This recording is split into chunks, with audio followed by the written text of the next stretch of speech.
America was at peace, but it was an unsteady peace in that week before December 7th.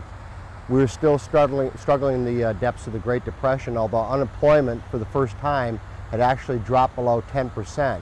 Unemployment during all the 1930s under Roosevelt had been in the high teens, the low 20s, but because of the step up in military spending, because of our Lend-Lease policies, we were putting a lot more money into the war effort, even though we weren't at war.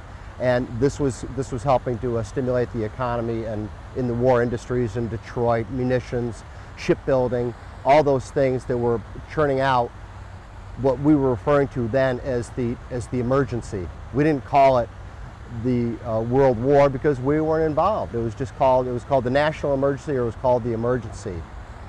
America was at peace. People were going about their daily lives, listening to their Philco radios, listening to their General Electric radios. Washington, Congress had gone out of session the Thursday before December 7th. The night of December 6th, as tensions are heating up in the Pacific, Franklin Roosevelt sends a last-minute communique to Emperor Hirohito, pleading one more time to restart talks. Let's talk about Thailand. Let's talk about mainland China. Let's talk about your military designs. Let's talk about your political designs. Ironically, Hirohito never gets the message. And of course, as we now know, there was a convoy that had sailed from Tokyo Bay 2 weeks earlier and was just several hundred miles off of Hawaii, the island of Oahu, that night as Roosevelt's making this plea. Mrs. Roosevelt that night was having a dinner party for about 30 people in the White House. The president didn't attend. He dined by himself in his study and went to bed relatively early. He took a couple phone calls from Cordell Hull, from his political aide, Henry Hopkins, but it was a relatively uneventful day other than the fact that this communication had gone forward.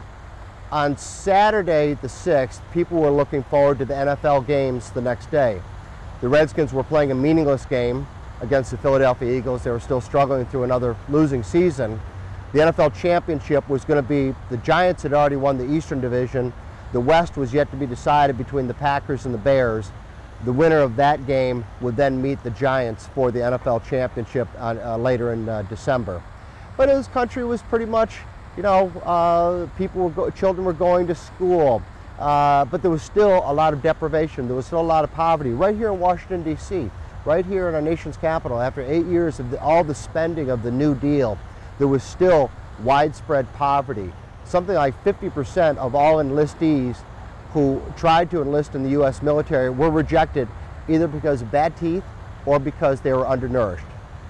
So that tells you about the state of health in America among young men in December of 1941.